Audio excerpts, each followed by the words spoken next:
sahabat yang beriman, semoga kita dalam lindungan Allah, amin. Kekejaman PKI membantai kiai dan santri di Pondok Takran, Magetan.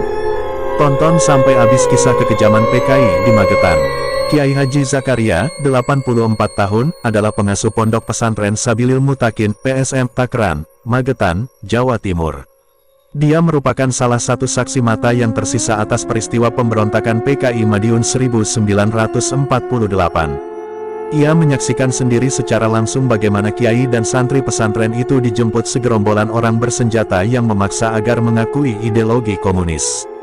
Pemberontakan PKI di Madiun tahun 1948 tidak hanya melibatkan para pejabat pemerintah pusat, tapi juga penduduk biasa yang dimiliki rasa dendam, terutama ulama-ulama tradisional dan santri. Alim ulama dan santri dikunci di dalam masjid yang kemudian dibakar hanya karena mereka benci dengan agama Muslim. Pada tanggal 1 Oktober tahun 1948 dengan alasan kaum FDR PKI merasa tidak suka pada orang-orang Masyumi. Semua pimpinan Masyumi dan PNI dibunuh dengan cara yang tidak manusiawi, tubuh mereka dipisahkan dengan kepalanya. Orang-orang yang terbunuh dibiarkan tergeletak di sepanjang jalanan di kota Madiun. Sehingga hanya dalam beberapa hari saja darah manusia telah membanjiri kota Madiun. PKI bergerak ke pesantren Sabilul Mutakin atau yang lebih dikenal dengan pesantren Takran. Bersamaan dengan kudeta terhadap pemerintah, pendukung PKI mengincar tokoh-tokoh dari pesantren Takran. Karena pesantren Takran pada masa pimpinan Kiai Imam Mursyid Mutakin merupakan pesantren yang paling berwibawa di kawasan Magetan. Pada salat Jumat tepatnya tanggal 17 September tahun 1948, pimpinan pesantren Takran Kiai Imam Mursyid didatangi tokoh-tokoh PKI, yang diantara salah satunya mantan santri Pondok Pesantren Takran. Ia bernama Ilyas alias Sipit yang dulunya dikenal sebagai kepala Takran yang mengekang senapan. Saat didatangi tokoh PKI, pimpinan Takran dibawa keluar dari musola kecil untuk berunding mengenai Republik Soviet Indonesia versi PKI. Saat diwawancarai dari tim jurnalis Insan Islam Bersatu, menurut salah satu saksi mata Ihsan mengungkapkan, pada saat itu pesantren sudah dikepung ratusan orang PKI dengan berpakaian hitam serta memakai ikat kepala berwarna merah dan dilengkapi dengan senapan. Satu persatu tokoh-tokoh pesantren Takran ditarik PKI. Diawali dengan penangkapan sepupu Kiai Imam Mursyid yaitu Kiai Muhammad Nur dengan alasan perundingan membutuhkan kehadiran Kiai Muhammad Nur. Selanjutnya, PKI mengatakan dua tokoh pimpinan pesantren Takran bisa pulang setelah Ustadz Muhammad Tarmuji datang menjemput mereka langsung ke Gorang Gareng, yaitu markas PKI yang terletak 6 km sebelah barat bagian Takran.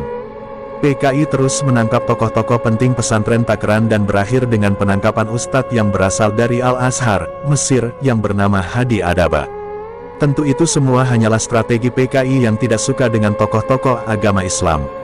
Tokoh yang ditangkap tidak pernah kembali dan sebagian besar sudah ditemukan menjadi mayat di lubang-lubang pembantaian PKI yang tersebar di daerah Magetan. Namun anehnya, tokoh penting pesantren Takran yaitu Kiai Imam Mursyid yang tidak ditemukan mayatnya. Bahkan hingga tahun 1990 mayat beliau tidak kunjung ditemukan. Hari Sabtu pagi tepatnya pada tanggal 18 September tahun 1948, ulama dan kiai pesantren Burikin diserbu dan diseret sejauh 500 meter dari pesantren Burikin ke desa Batokan. Kemudian beralih ke Sumur Tua Cigrok, salah satu tempat pembantaian kebiadaban PKI. Sumur Tua Cigrok adalah salah satu tempat selain Lubang Buaya yang merupakan tempat ditemukannya mayat 6 jenderal yang tewas dibantai dalam waktu 6 jam. Sumur Tua Cigrok terletak di desa Cigrok bagian selatan Takran. Lebih spesifiknya terletak di belakang rumah seorang orang warga yang non-PKI. Lebih akrabnya dipanggil Tuteruno dan beliaulah yang melaporkan kegiatan PKI di sumur miliknya kepada kepala desa.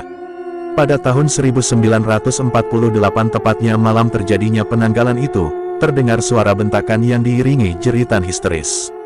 Muslim seorang santri yang tinggal dekat sumur tua itu menyaksikan kekejaman PKI.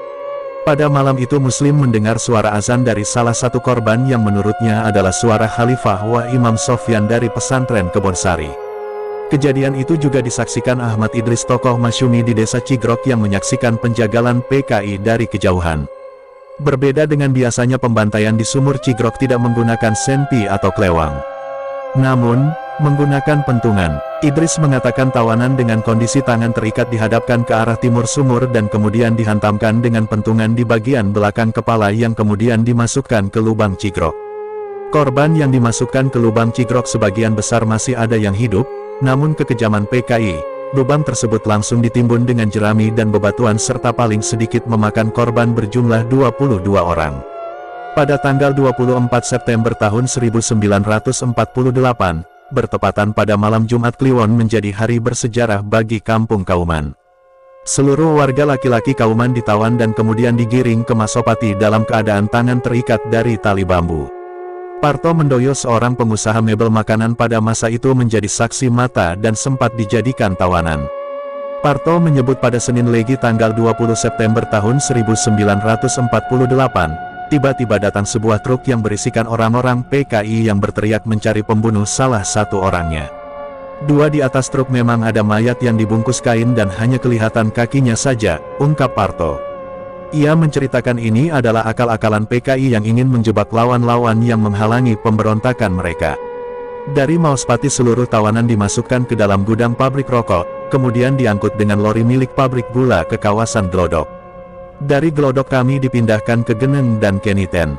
Tetapi sebelum disembelih, kami berhasil diselamatkan oleh tentara Siliwangi, ujar Parto Mandojo tentang peristiwa mencekam itu. Pembakaran kampung Kauman pada dasarnya merupakan bagian dari aksi PKI untuk memberangus pengaruh agama Islam di tengah masyarakat. Sebab, sebelum aksi pembakaran itu, Madrasah Pesantren Takran juga telah dibakar, beberapa saat setelah Kiai Imam Mursyid tertawan. Pesantren Burikan pun tak luput dari serbuan PKI. Kemudian para tokoh-tokoh pesantren seperti Kiai Kenang, Kiai Malik, dan Muljono dibantai di Batokan. Korban lain dari kalangan ulama yang dibantai oleh PKI adalah keluarga pesantren Kebonsari, Madiun. Di pondok pesantren Gontor, PKI juga menyebarkan terornya, seperti dituturkan oleh Kafrawi, saksi hidup yang diwawancarai tim jurnalis Islam Bersatu, Jitu, yang saat kejadian, masih jadi santri di pesantren Gontor, Ponorogo. Ketika itu, pesantren Gontor dikuasai dan diancam oleh PKI. Banyak orang PKI berpakaian hitam datang ke Gontor, lalu mengancam. Kalau tidak mau menyerah, kita akan habiskan besok dan akan kita duduki, katanya. Berbagai peristiwa biadab tersebut, sebetulnya menjelaskan bahwa pemberontakan PKI di Madiun tahun 1948, sangat tidak bisa diampuni. Jika hanya tidak suka agamanya, mengapa mereka membantai para kiai dan santrinya yang tak bersalah? Semoga Indonesia aman, amin. Jangan pernah melupakan sejarah. Bila ada kesalahan saya mohon maaf sebesar-besarnya dari Kodi Channel. Assalamualaikum warahmatullahi wabarakatuh.